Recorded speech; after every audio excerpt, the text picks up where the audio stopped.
Hi, welcome back to the SJS splendid John tour symphony. രുചികരമായ ആഹാരം ജീവിതയാത്രയെ മനോഹരമാക്കുന്ന ഒരു ഘടകമാണ്. നന്നായി പാചകം ചെയ്യാനറിയുന്നത് വലിയൊരു നേട്ടവുമാണ്. അതുകൊണ്ട് നമുക്കൊരു ഇത്തിരി നേരം പാചകം പിടിച്ചാലോ? വളരെ എളുപ്പത്തിൽ ടേസ്റ്റിയായ ഒരു വറുത്തരച്ച നാടൻ ബീഫ് കറി നമുക്കൊന്ന് ട്രൈ ചെയ്ത് നോക്കാം.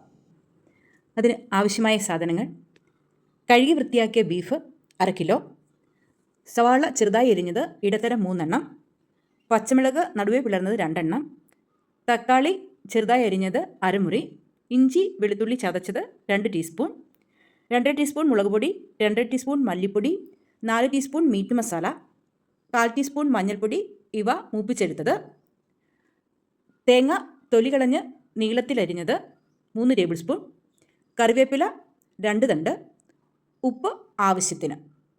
നമുക്ക് വറുത്തരയ്ക്കാനുള്ള ഗ്രേവിക്ക് ആവശ്യമായ സാധനങ്ങൾ എന്തൊക്കെയാണെന്ന് നോക്കാം. മല്ലി 1 ടേബിൾ സ്പൂൺ, എണ്ണ ആവശ്യത്തിന്, ചിരകിയ തേങ്ങ 3 ടേബിൾ സ്പൂൺ, വറ്റൽമുളക് 4 എണ്ണം, ഇഞ്ചി ചുവന്നുള്ളി വെളുത്തുള്ളി ചെറുതായി അരിഞ്ഞത് 2 ടേബിൾ സ്പൂൺ, മസാലക്കൂട്ട് 1 ടീസ്പൂൺ, കറിവേപ്പില 2 തണ്ട്. ഇനി നമുക്കിത് തയ്യാറാക്കുന്നത് എങ്ങനെയെന്ന് നോക്കാം. ആദ്യമായി നമുക്ക് വറുത്തരച്ച ഗ്രേവി തയ്യാറാക്കി വയ്ക്കാം. അതിനായി പാനിൽ എണ്ണയൊഴിച്ച് ചൂടാവുമ്പോൾ ഗ്രേവിക്ക് ആവശ്യമായ സാധനങ്ങൾ ഓരോന്നായി ചേർത്ത് വറുത്തെടുക്കുക. മീഡിയം ഫ്ലെയിമിൽ ഇളം ബ്രൗൺ നിറമാകുന്നതുവരെ വറുക്കണം. ശേഷം സ്റ്റൗ ഓഫ് ചെയ്ത് തണുക്കുമ്പോൾ നല്ല ഫൈൻ പേസ്റ്റ് രൂപത്തിലാക്കി അരച്ചെടുക്കുക.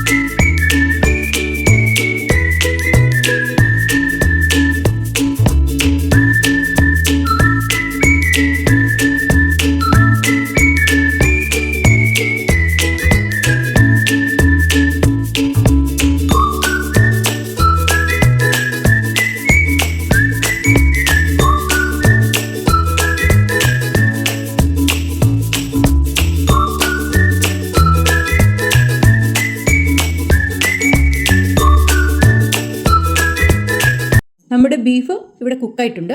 ഇനി തയ്യാറാക്കി വെച്ചിരിക്കുന്ന വറുത്തരച്ച ഗ്രേവി ഇതിലേക്ക് ചേർത്ത് കൊടുത്ത് നന്നായി ഒന്ന് ഇളക്കുക. തിളച്ചു തുടങ്ങുമ്പോൾ സ്റ്റൗ ഓഫ് ചെയ്ത് നമുക്കിതൊരു സെർവിങ് ഡിഷിലേക്ക് മാറ്റാവുന്നതാണ്. ഇനി നമുക്കിതിലേക്ക് അല്പം കടുകും കറിവേപ്പിലയും കൂടി താളിച്ചൊഴിക്കാം. അങ്ങനെ നമ്മുടെ ബീഫ് കറി ഇവിടെ റെഡി ആയിട്ടുണ്ട്. വളരെ ടേസ്റ്റിയായ ഒരു ബീഫ് കറിയാണിത്. അപ്പത്തിൻ്റെ കൂടെയും ചപ്പാത്തിയുടെ കൂടെയും കപ്പയുടെ കൂടെയും ഒക്കെ കഴിക്കാൻ നല്ലൊരു ഡിഷാണിത്. അപ്പോൾ എല്ലാവരും ട്രൈ ചെയ്ത് നോക്കുക. Thank you.